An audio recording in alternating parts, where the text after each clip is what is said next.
Hi there, it's Matt here, and welcome back to the podcast, and welcome back to another of our AMA episodes, Ask Me Anything episodes. I am joined, as always, by the scintillating, the stupendous, the super smart as ever, sleep savvy Dr. Eti Ben Simon. Eti, welcome back. Hey, Matt. Okay, next question. Next question is about sleep talking, which has a Latin name that I'm going to try and pronounce. Somniloquy or somniloquy. Somniloquy. Right, Matt? Correct. Yeah, somnus from yeah. the Latin derivative of sleep, and liqui is to speak in terms of its Latin roots. Oh, so literally sleep talking. Literally sleep. Well, yes, sleep speaking. Question, Sleep speaking. The question is, what does the neuroscience reveal about sleep talking? What does it tell us about sleep stages? Should we be concerned about it? And how does it differ from other parasomnias or sleep disorders? Parasomnias, as you mentioned there, it's a term that we use in sleep science. Para means around or sort of about. So these are disorders that come from or in and around sleep. And there's a collection of them: sleepwalking, sleep talking, sleep eating, sleep sexting now apparently is a thing. But the most common one of these is sleep talking, followed by sleepwalking. Sleep talking is remarkably common, and it is mostly benign in almost all cases. Probably about 60 to 70% of the population will be sleep talkers at some point in their lives. It ebbs and flows. It's more common in children, just like sleepwalking is. You kind of grow out of it as you get older. Chronic somniloquy, beautiful words, chronic somniloquy, which is that you are chronically a sleep speaker or a sleep talker, is usually only in about 10 to 5% of the population. So it's much lower. In children throughout their lifespan, it's probably much higher. It's about 50% of them. 50 of children will be consistent sleep talkers throughout their childhood. But once we get to full adulthood, that number of consistent sleep talkers or chronic somniloquy sufferers is down to about 5 to 10%. So dramatic reduction as we mature. You would think that it occurs maybe out of dream sleep. And sleep talking can actually occur out of almost any stage of sleep, but it's much more common from the lightest stage or the lighter stages of non-REM sleep, and particularly what we call stage 2 non-REM sleep. The content during REM sleep is usually much more emotional and narrative. So people might recount speaking out their dream experiences, whilst when you get sleep talking out of non-REM sleep, the way that you know your partner is talking out of being in non-REM sleep is because they tend to be really mundane and just fragmented. So you'll just hear a couple of words here and there. They won't make much sense. They're not very coherent. They're not describing emotionality. They're just largely mundane. And contrary to popular belief, sleep talking rarely reveals true secrets or thoughts about anyone reliably. If you think that someone is confessing crimes or hidden affairs during their sleep talking events, you're markedly misguided. Hollywood loves this type of stuff, that you utter out your deepest, darkest, guiltiest secrets in a muttering of somniloquy. But no. The pin code to the safe. Yeah, they can have the PIN code to my bank account because they'd adopt a massive debt, then that's great for me. But I would say that there's a couple of things to keep in mind here. Firstly, it's largely benign. If it's not troubling you or it's not causing you daytime distress, it's not disrupting your sleep where you feel sleepy during the day, you don't have to worry about it. It's largely benign, as I said. It does increase with certain factors. Number one, when you are stressed, you're more likely, and your child is stressed, much more likely to do sleep talking.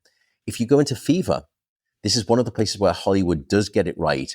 When you're in a fever and a fevered state and you're asleep, you do typically do more somniloquy than you do when you're not in a fever. When you are sleep deprived and you finally get recovery sleep, you often will have greater severity of sleepwalking or sleep talking. Alcohol consumption can increase it too. I think there are maybe some evidence that certain blood pressure medications may increase it, but I'm not sure. As I said, generally it's harmless, doesn't require any treatment. I mentioned when you should seek treatment. If it's causing violent movements in addition to the sleepwalking or the sleep talking, but particularly violent thrashing movements together with sleep talking, that could be quite significant. It could reflect something called REM sleep behavioral disorder, which is where you start acting out your dreams. It's more common in men than in women. It's more common in people over the age of 50. And normally the paralysis mechanism that locks us into a physical incarceration when we dream, so that your mind can dream safely and your body is put into a paralysis state, that paralysis is lost and people start acting out your dreams. As I said, it's called REM sleep behavioral disorder. Please go and see your medical doctor if you are having REM sleep behavioral disorder. It's a very serious parasomnia and it has some neurological consequences that they can tell you about. Other than that, I would say it's probably even more benign than most of the other parasomnias like night terrors or sleepwalking. It doesn't involve you getting out of bed. It doesn't involve massive storms in your autonomic nervous system where you lapse over into the fight or flight branch, which is what happens with night terrors. And for the most part, people don't have any memory of it when they wake up in the morning. So overall, no harm, no foul. Sleep talking, it's probably like a radio that's not quite tuned to a station. You kind of get scratchy fragments from the broadcast, random words, occasional music, but mostly it's just noise without clear meaning. There was a question also about the neuroscience of it. And I just want to say that it's not really easy to do studies of parasomnias, specifically not in the scanner, because it's very hard for people to fall asleep in the scanner. They can't move, they have to be on their back. But even if you do just EEG, the mere movement of the muscles of the jaw can create a lot of artifacts or a lot of noise in the data. And if it's sleepwalking, it's even harder. So I don't know of a lot of studies that have tried to find brain activity that is correlating with parasomnias. Do you know of any? There have been a couple of PET scanning studies where, because with PET scanning where you inject radioactive dye and it goes up into the brain, often what it's mapping is the activity in the brain that came 40 minutes, 50 minutes, an hour before. And so what you can do is you can have someone who has a sleepwalking or sleep talking event in the sleep laboratory. Then you wake them up, you take them to a scanner and you time the injection of the radioactive dye. And that radioactive dye essentially maps what was happening an hour ago. So you can actually capture the historical record of the brain activity, which is kind of clever. And they do see that you get areas of the frontal lobe, which normally goes offline during deep non-REM sleep, that comes back online. And then emotional centers of the brain can increase. But I think overall, you're right. All that we know when we try recording the EEG activity from someone who's having a sleepwalking, a sleep talking event, all of the electrical movement of the muscles kind of drowns out the brain, but you can kind of cleverly remove that with some techniques. And what you see is that when people are doing sleepwalking and sleep talking events, for the most part, they're in deep non-REM sleep, and you still get these big, slow, powerful brainwaves of deep non-REM sleep. But when you look at the patient on the video, they don't look like they're fast asleep. They're walking around, they're opening a door, they're closing the door, they're putting a glass of water up to their lips, putting it back down again. So it's almost as though what we believe happens is that you get this burst of autonomic activity from the nervous system, and it rockets you from deep sleep in the basement, and you try to get to the penthouse of wakefulness. But with these parasomnia events, you get stuck on the 13th floor. And as a consequence, you're in this mixed state of both being awake and being asleep. And when you do that, you just act out very routine, very rote, very routinized behaviors like opening the closet door and muttering, or going over and picking up socks and putting them in the sink and trying to put water on. So it's very rudimentary. So we know a little bit about the neuroscience, but as you said, Eti, it's a very difficult thing to study empirically, because normally when we're doing neuroscience measurements, we like people to be very still, very quiet, laying down in a scanner or laying down on a bed with electrodes on their head and not moving. So it's tough to discover. Yeah, exactly. A partner for today's episode is AG1. I've been using AG1 for quite some time now, and just for the record, I buy it myself to stay away from any of those trappings of free product. AG1 has just released the new formulation, which is AG1 Next Gen. It's still one scoop once a day, but now comes with many upgraded probiotics, plus additional vitamins and minerals.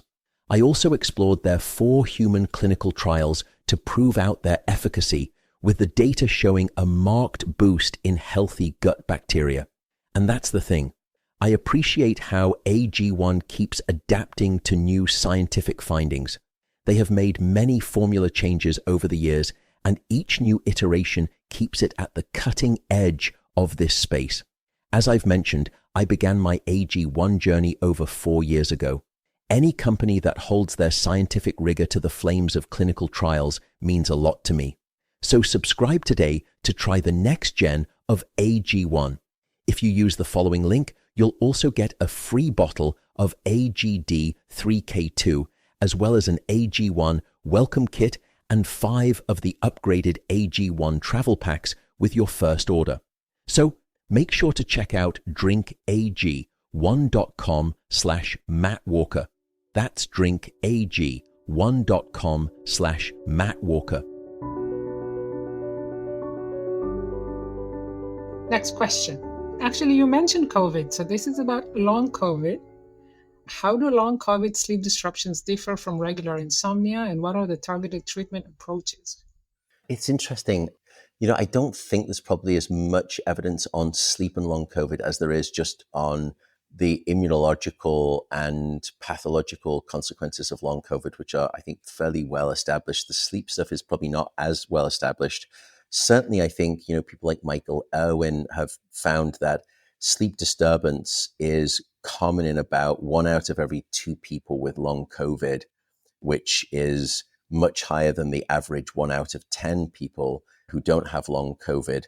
So it's markedly higher. There's something going on with long COVID that causes sleep disturbance. And what's interesting is that sleep disturbance can persist for 3 or 4 months after the initial infection. I think people have brought individuals with long COVID into the sleep laboratory, and what they found is that, yes, indeed, their sleep is fragmented. So they wake up many more times throughout the night. The amount of time that they spend awake at night is greater, and therefore their overall sleep efficiency is lower. So they have less % of time asleep during the bedtime that they spend. And then also REM sleep seems to change. I think there's been some interesting data that maybe the quality of REM sleep may change in terms of the density of the eye movements, and also when that REM sleep occurs in the normal 90-minute cycle of non-REM to REM is different. Obviously, I think it's no big surprise that breathing-related disorders, so of course sleep apnea or obstructive sleep apnea is the most common breathing-related disorder during sleep, that does have a higher prevalence. So if you have long COVID, you have a higher probability of also having some form of sleep apnea, perhaps because of the respiratory disturbances. It may not be obstructive sleep apnea. So there's at least two forms of sleep apnea. One is obstructive sleep apnea, where the airway collapses because of gravity. And the other is what we call central sleep apnea, which most people have not heard of, which is where your airway stays open, but there's some type of disruption in the respiratory physiology of your lungs and the respiration that causes breathing disturbances. And it seems as though it's probably more that, the central form of sleep apnea, that's causing these respiratory disturbances due to long COVID infection. Certainly, there are consequences to the sleep disruption. I think there are correlations in people with long COVID, as I last recall. And the greater the severity of their sleep disruption caused by long COVID, the greater the cognitive impairment and the greater the degree of inflammatory markers in their body, particularly things like interleukin-6, which is a pro-inflammatory cytokine, as well as C-reactive protein, which is commonly the gold standard measure or the systemic gold standard measure of inflammation within the body. Treatment options, I think Stanford has come out with some cognitive behavioral therapy for insomnia protocols for long COVID. But overall, I don't know of many really effective management techniques above and beyond cognitive behavioral therapy. I don't know of anyone who's tried to treat long COVID patients, for example, with the new class of sleep medications like the DORA's drugs. I do know that for many people with long COVID, they were typically either prescribed low-dose melatonin or trazodone. And there are some handful of case reports in the literature suggesting that trazodone in particular has been effective for treating the sleep issues. But again, We're not trying to play medical doctor here. Please go and speak to your medical provider for advice. We are giving scientifically descriptive advice, not medically prescriptive advice here. So overall, long-term trajectory, unknown. Optimal sleep treatment procedures, not very well known, but cognitive behavioral therapy or trazodone may particularly help for some individuals. But we just need those large-scale randomized trials right now. So yeah, any thoughts there, Eti? So you said around 3 or 4 months, but then once they feel better, typically their sleep sleep is restored, disruption, like unlike insomnia. Yeah, precisely. Yeah. So it does seem to be, I mean, it's a long-term effect. It's not, a couple of nights of bad sleep after you've been affected. It's many months of bad sleep, but there does seem to be some remission curve to it. All right, that's optimistic at least. Yes. Hang in there then. Yeah. A partner of today's podcast is Caraway. Now, we are well into the new year, which means that most New Year's resolutions have probably quietly fallen by the wayside. But my promise to cook more at home remains alive, and that is in no small measure due to my Caraway cookware. Now, I've mentioned it before, I study the neuroscience of sleep, which I think is probably one of the most complex biological systems that we know. Yet somehow, I cannot cook an egg without creating a carbon-based archaeological artifact. It's terrible. My relationship with cookware previously has been apply heat, forget about it, hear smoke alarm, and then apologize to my wife. But Caraway's ceramic coating is so naturally non-stick that I cannot burn a single thing. It's remarkable. Eggs slide off rather than welding themselves permanently to the pan, and cleanup takes just 90 seconds because of that non-stick material. Just add warm water, rinse, and you're done. Also, the non-toxic ceramic coating matters a great deal to me. It is third-party tested and it has no forever chemicals. That really is essential. I should also note that there are over 100,000 people who've given Caraway 5-star ratings, so I'm not the only one to be raving about them. They've also released a new kitchen timer and an expanded Bakeware Plus collection. All of that makes me look, because I now have it replete in my kitchen, as though I've seriously got my kitchen skills together. It's desperately misleading, but it is so appreciated. So if you buy the cookware set, it will save you up to $190 versus buying it all individually. That's what I ended up going for. And you can get a discount. So if you visit carawayhome.com/Matt Walker, you will get an additional 10% off, even an additional 10% off above and beyond the $190 that you save. So again, that is carawayhome.com/Matt Walker. Or if you're at checkout, just use the code Matt Walker, all one word, and you will get your discount. So that's Caraway non-toxic kitchenware made modern. What are the data regarding CBD and CBN cannabinoids or other analogs on sleep, and do they actually work? Yeah, I've spoken so much about THC, and CBD has kind of been in the background, but it's probably one of the hottest topics in sleep aids right now, with these cannabinoids or these cannabinoid analogs flooding the market with some really bold claims about promoting sleep. But here's what the peer-reviewed literature and the science actually tells us. The answer is much more nuanced than the marketing would have you believe. Well, let me break it down. Let's start with CBN, cannabinol. There was probably the best review back in 2020 or 2021 was published in, I think it was Cannabis and Cannabinoid Research, maybe. I'll have to be corrected, but they looked at almost 100 individuals and they found that quite a startling conclusion. If you looked at all of the studies, there is basically insufficient evidence that supports any benefit of CBN. That most of the studies that those marketing people in the cannabinoid producing world, they came from 1970s and 1980s, and they were really small studies.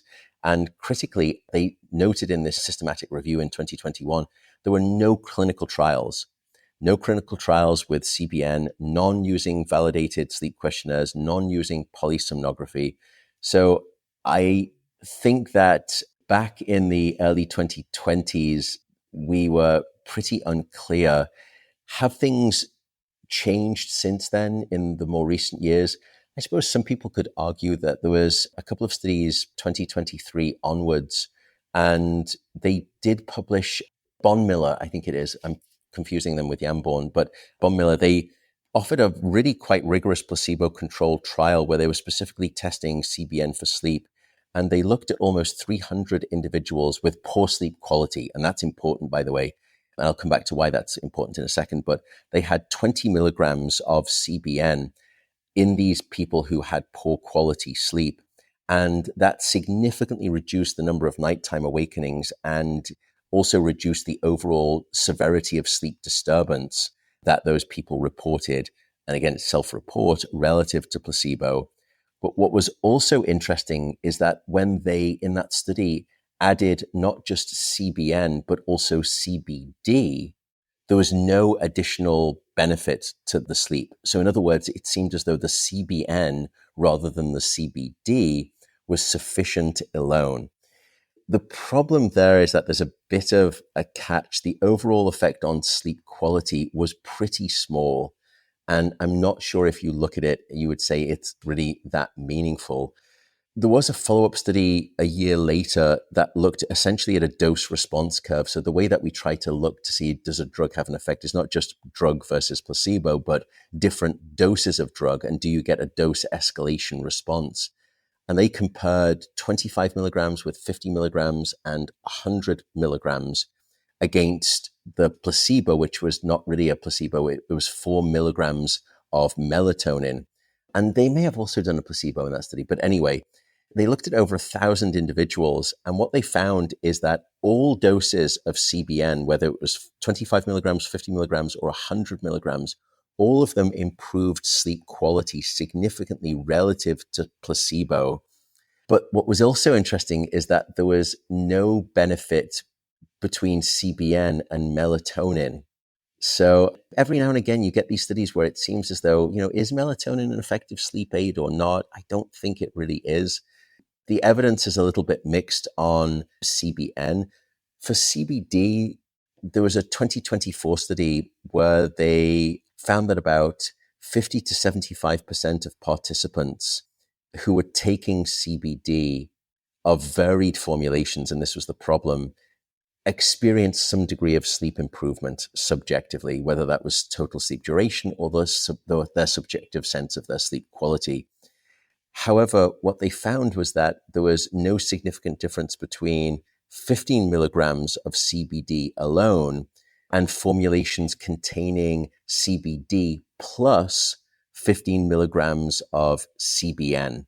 In other words, the addition of minor cannabinoids doesn't really seem to exceed the effects of CBD or melatonin alone.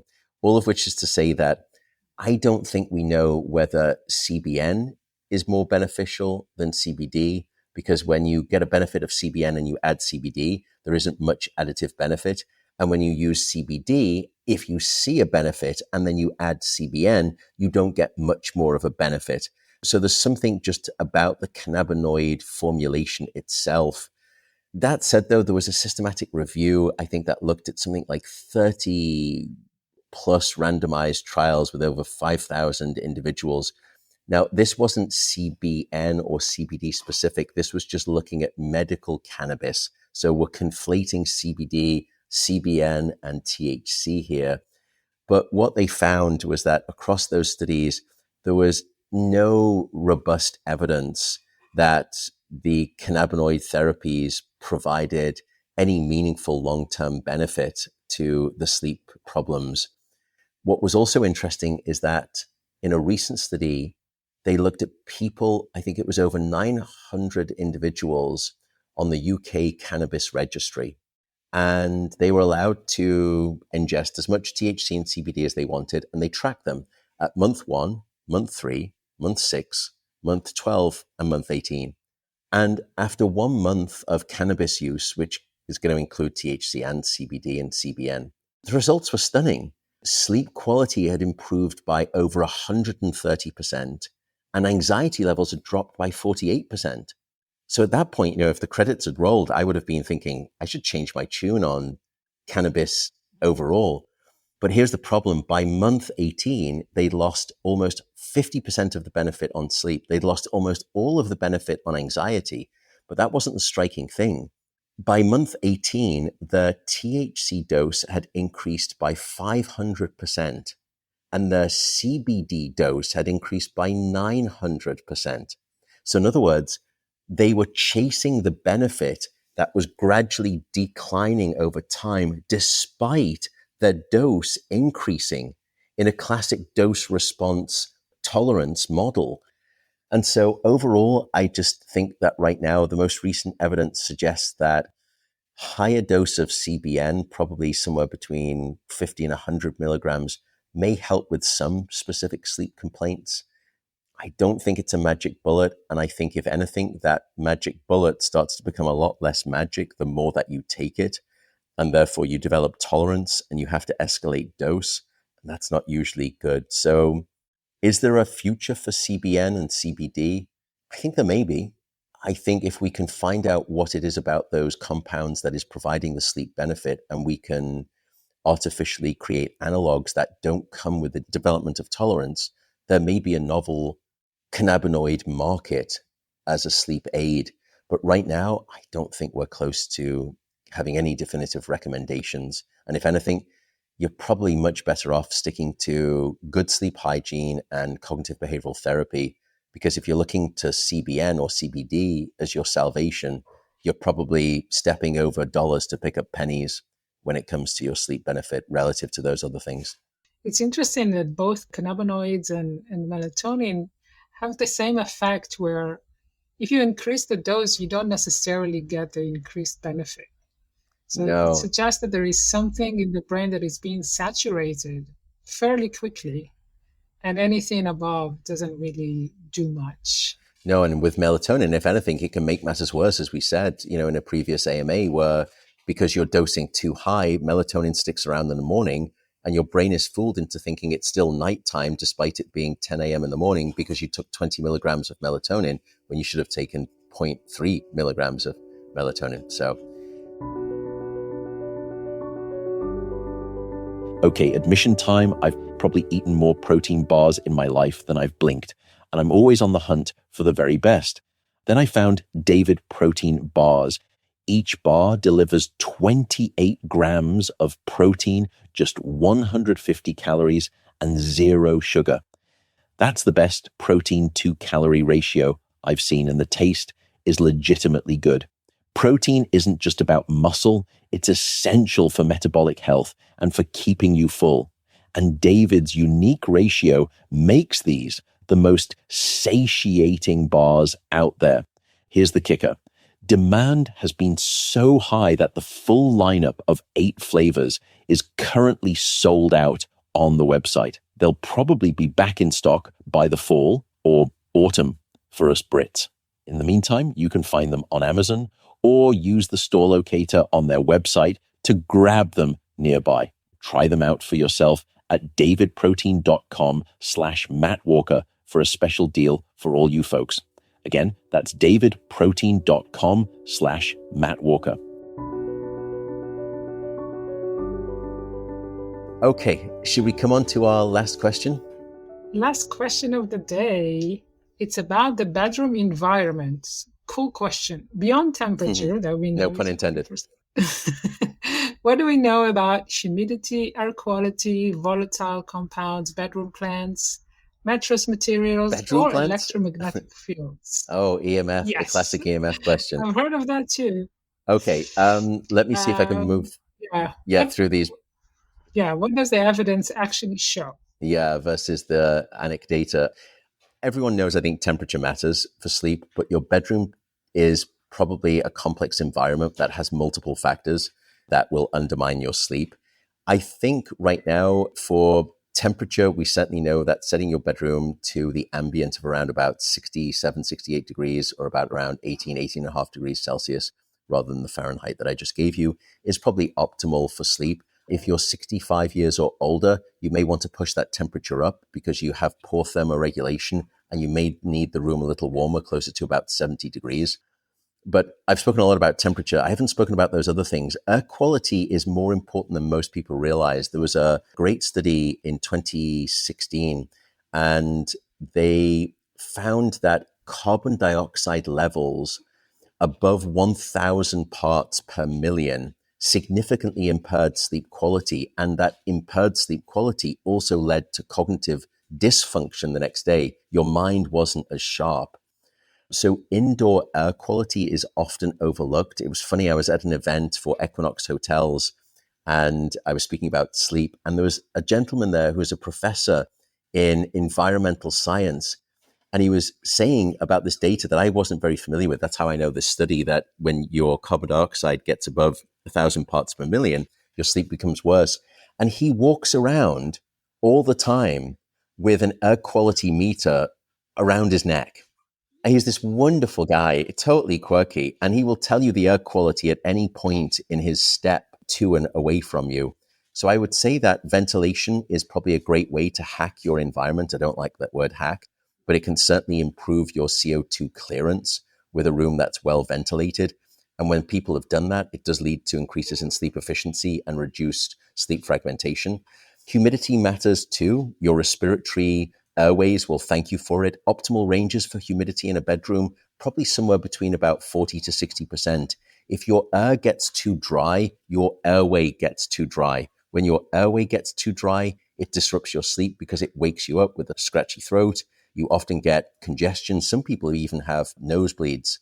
So I would say keep that in mind. The humidity is critical.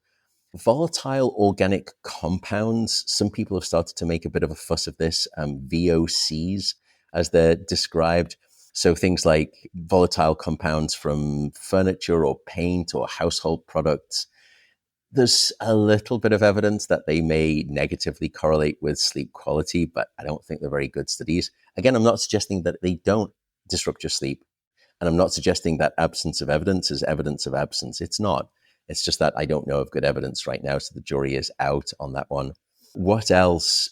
Mattress quality, I think you mentioned. Bedroom plants. Bedroom plants. Yeah, bedroom plants. If they're going to increase oxygen levels, and I truly don't know how jungle-like you would have to make your bed in terms of the number of species to make a difference. It may not be that many that you need to change the oxygen levels and decrease your carbon dioxide levels. And we mentioned, as I said, once carbon dioxide increases above 1,000 parts per million, your sleep starts to get disrupted. So maybe I need to spruce up my bedroom because currently it's markedly devoid of anything green, except sometimes my face when I wake up in the morning and I start reading some of the journals by my bedside and realize how envious I am of people who've published brilliant science and I haven't done that. But aside from the greenery in my bedroom, probably mattress quality is something to keep in mind. Looking at the data, medium to firm is generally the best advice for most people. Natural materials like cotton and wool will regulate temperature better than synthetic materials.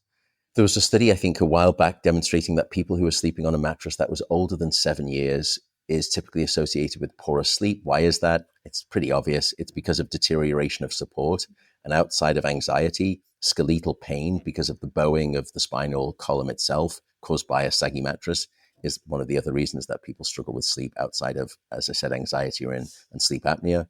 The final thing, this is like the third rail, this is the lightning rod, the controversy over electromagnetic fields. Literally the lightning rod. Yeah, quite precisely. I would say right now, again, keeping in mind that just because there isn't evidence doesn't mean that there isn't an effect, but the evidence for EMF effects on sleep, at least typical household levels, are very limited. There is no really good, robust data that, for example, mobile phones near your bed disrupt your sleep through EMF. They don't. But they do disrupt your sleep through the psychological effect of being there and the doom scrolling and the bed rotting and the sleep procrastination that they produce.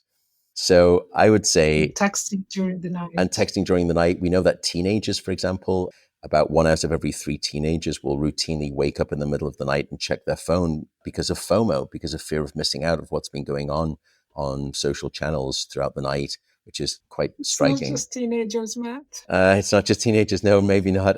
I wouldn't know that because I am wonderfully sleep prescriptive, as and no, sometimes I do. Anyway, I'm trying to be better about that. Leave your phone in your car. If you're really that bad and you need some kind of detoxing, that's the best That's a good advice. I've advice. got also Michael Grandner, wonderful sleep scientist, has this great suggestion that you can take your phone into the bedroom. No problem. Absolutely take your phone into the bedroom. But you've got to follow the following rule, which is you can only use your phone standing up. And after about 7 or 8 minutes of using your phone, you think, I'd love to have a sit down. And at that point, too bad. The rule is in place. Phone goes away. You get into bed. Final thing, I like probably, that. I would I say like is for environment is probably sound. It's one of those other pernicious things that will erode your sleep.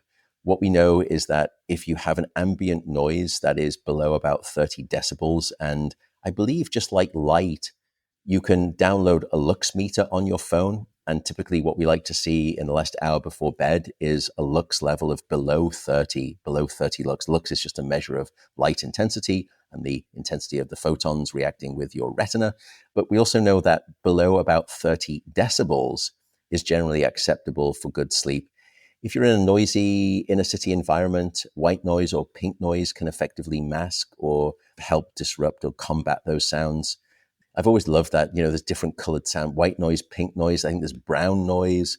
I don't think there's blue Brown noise, noise. but these are just different frequency profiles. I think, brown noise can have the higher frequencies removed, so it sounds a little bit more baritone in its constitution. But overall, I would say that sleep consistency, just going to bed and waking up at the same time, you can try to architect your EMF fields and try to get your oxygen and your carbon dioxide.